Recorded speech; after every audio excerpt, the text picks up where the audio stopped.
Hey guys, Awesomemay here, and yet again Netflix has saved my summer with an original animated movie. First it was Mitchell's vs. the Machines and Wish Dragon, now it's Nimona, and I am so proud to say that Nimona is actually really good. If it wasn't for Netflix having a terrible track record with animated shows, they would be killing it in the animated movie market. Because you're telling me we got Claus, Pinocchio, Wish Dragon, Vivo, and Netflix still decides to focus on canceling animation instead of creating more unexpected animated hits like those. And you would think they would favor animation because it does so well for them. If you didn't know, Nimona has been a reoccurring movie on my channel specifically because of my canceled movie series, as this was originally going to be a Blue Sky movie, but then the pandemic hit and Blue Sky was shut down by Disney because they couldn't afford it. So instead of Disney using their money for Blue Sky films, they decided to use it to make more bad live action remakes instead. But I think it ended up working out the best in the end because this movie turned out incredible and I think it has such a better place on Netflix. Also considering that Disney had issues with a huge aspect of the film that would have not made this the same film if they altered it.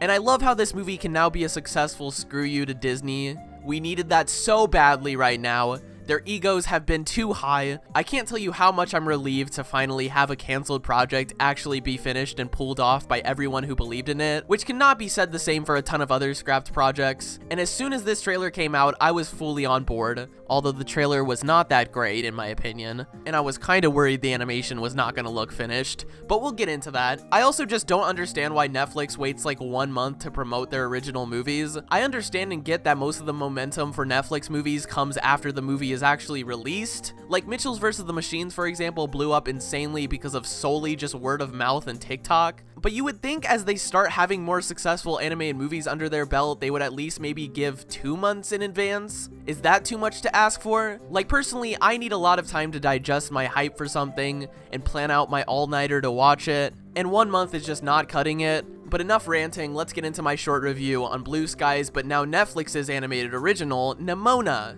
and why I think you should watch this movie because it's so good and it deserves as much support as it can get, and it might be the best animated standalone movie I've seen since Coco. Story-wise, I want to get into it. Like, subscribe, let's do it. Starting off with the story, which surprisingly takes such a focus in this movie. It's the bare minimum, but I've been so used to filler-clustered animated movies that seeing an actual well-imagined and played-out storyline that doesn't take random side missions gave me whiplash. I was so hooked from beginning to end. I'm also a sucker for characters who get wrongfully accused, go into hiding, and must prove themselves innocent stories. I don't know how common that is, but as an aspiring writer, that's my go-to trope every time. Revenge stories are my favorite, and that's why I was so ready for whatever story was going to revolve around this in this movie. I wish they got a bit deeper into the actual mystery of who framed Ballister, because that part of the story happens a little too quickly and nonchalantly, but it didn't really weigh down the rest of the actual film. They still kind of focus on it. If you are new to Nimona's story, just a quick recap. The movie follows a shapeshifting character named Nimona who wants to be a sidekick for a knight called Lord Ballister, who she and everybody else in this movie believes is a villain after he gets framed for a queen's death. I forgot her name, I wasn't paying attention. She's in like 2 scenes before, you know. The movie follows them trying to find the culprit for whoever set Lord Ballister up. And you get so many quirky moments from Nimona and Ballister, it's very satisfying to watch their movements. Specifically Nimona's. Apparently from actual fans of the graphic novel, a lot changed, including their immaculate long hair, which kinda looks more unique to me, but it's animation, I would never want to animate hair. Nimona does a really good job showing the intensity and the betrayal that Ballister feels. I did not expect the movie to open up so unfairly. Like, I have never felt so bad for a character. My mouth actually dropped when this happened, and we were only 5 minutes in. And seeing Ambrosius react to this, oh my god, it was so messed up. Curse on you, Nimona. The story in this movie feels really refreshing because unlike a lot of animated movies we've gotten these past few years, this movie doesn't feel like it's trying to hit a story beat for beat. How many times did I just say beat? I don't know if that made sense. And therefore, by doing its own thing and going with the flow, the pacing is perfect.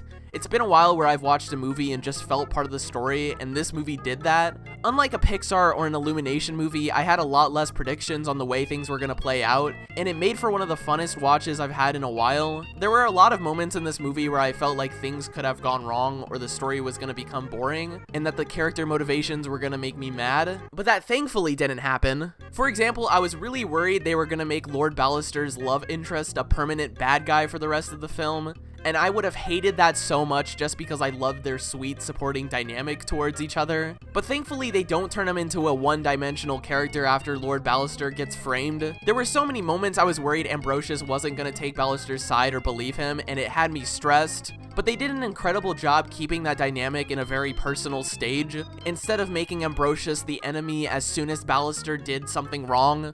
That wouldn't have felt real and it wouldn't have worked. But there's been so many movies that do that. Unlike this girl in the movie, kind of spoilers, but I hate this girl's switch up. I wanted to punch her through my screen. What a bitch. Not only did they nail the dynamic of Ballister and Ambrosius, but also nailed the dynamic of Ballister and Nimona, one of my favorite character duos in a while. Every line of theirs back and forth had me giggling a storm. Their conversations felt so real and their personalities clashed so well. There were so many times I smiled with what they were saying to each other. I felt like I was intruding on dad and daughter moments, which is apparently canon online. They are family. Promise me you won't freak out. How can I promise you I don't know what's going to happen? Well, I guess you'll just have to trust me. Why would I trust you? Because if you don't, you're gonna die in this closet. Die? So promise. I promise. Promise? On my life. Then say it again. I promise. Seeing Ballister be kind of upset with her in the beginning to feeling the sense of freedom around her was so cute. I mean, cool. And don't even get me started on the end where Ballister stood up for Nimona, despite not knowing if he could be shot dead on sight. The voice acting is also really good. They nailed all of the voices. Even the side characters are great. All the voices fit perfectly with their characters' look and personality. The lady that played the director had me feeling so scared. She had such a powerful voice.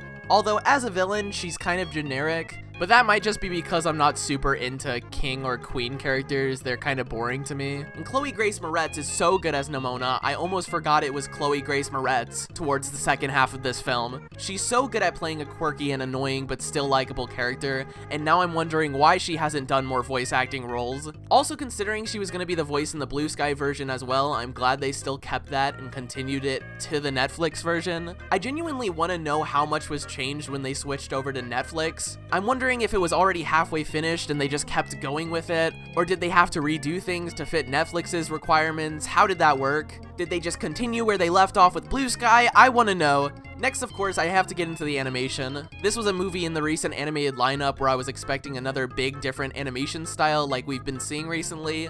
This was gonna be Netflix's Into the Spider-Verse, and I think they delivered on this. The animation is super smooth, and I love the big pupils they give characters. Nimona as a child is one of the best character designs in this movie. Half of this film, Ballister has big old hamster eyes, and they're so glossy. It was cinema. I do think the animation in this movie, however, could have been a lot better. And I feel really bad for saying this because everything else is great, but this movie would be 100 times better if the animation looked just a tiny bit more rendered. It feels like the quality of the lighting in this movie goes off and on throughout the film, where some scenes look way better than others by a landslide. Specifically outdoor shots, those look really good. The city, I had no complaints with. But when we get into the indoor scenes, the backgrounds feel so boring and bland, especially for a movie that is in a kingdom night realm. You would think the animator's main focus was to make the indoor atmosphere resemble this, but no, a lot of the shots inside the actual palace or whatever looked really boring. It looked like a dentist's office. And the lighting specifically on Nimona looked like it wasn't finished, and that there was something missing, like maybe more gradients. But I think for this movie almost being a scrapped movie, it kind of gets away with the animation flaws.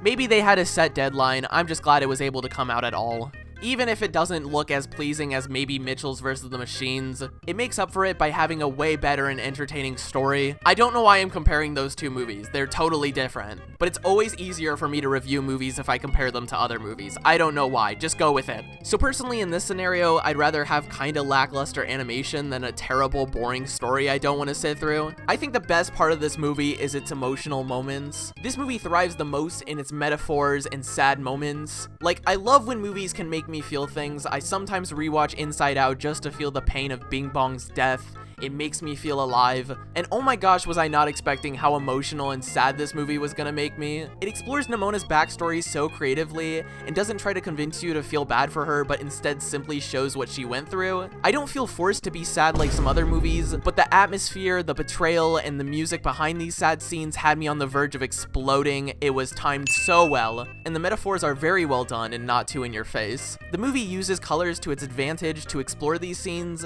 and almost gives a claustrophobic claustrophobic feel to the intense and sad moments, and it makes it all come together. The scene where Nimona tried to make friends was so relatable. Oh my god. Not even animals wanted to hang out with her. I felt so bad. It also makes me wonder what Nimona originally was, because what gets confusing to me is that her shapeshift is mostly animal related in the backstory, but then she sees a girl and shapeshift similar to her into a human, but in the movie her normal presence is a human, and when she turns into an animal, that's considered the shapeshift.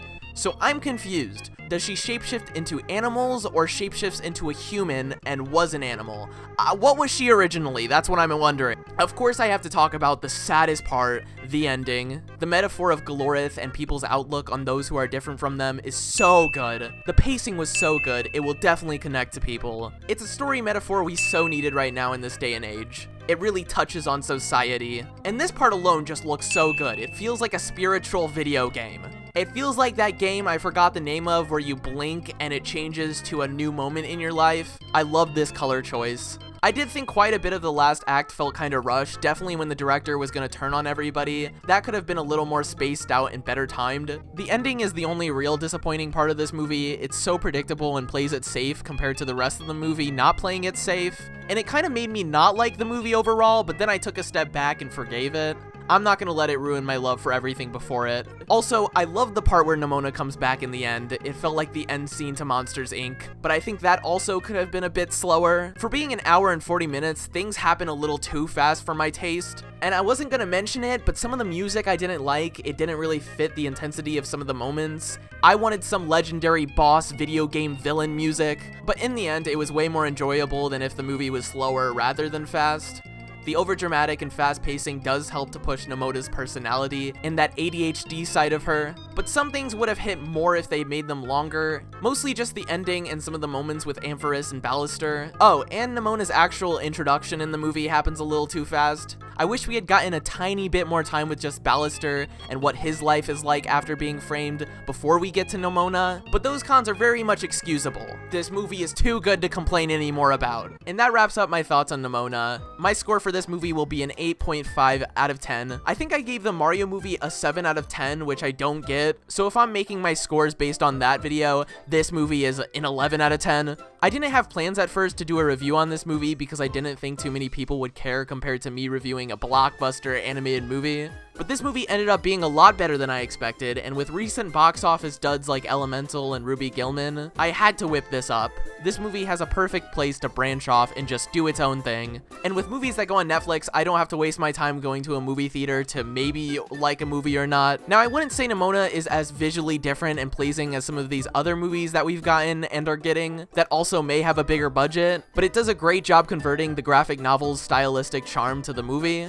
The look and feel of this movie gives off that graphic novel fantasy vibe that I adore and want so much more of. We've seen a big rise lately in animated movies that have a lot more deeper and almost thriller and fantasy-like stories, and I can't wait for more of that. It feels like throughout the 2010s, we were stuck in an era of very basic and easy to consume animated movies, and we're finally getting animated movies that push the boundaries past those types of stories. We've gotten scarier characters, we don't have to go for the goofy villains anymore.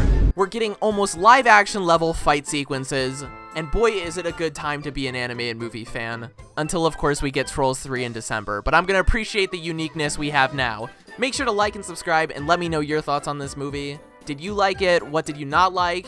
And if you haven't watched Nimona, what are you doing? Go watch Nimona. Why haven't you watched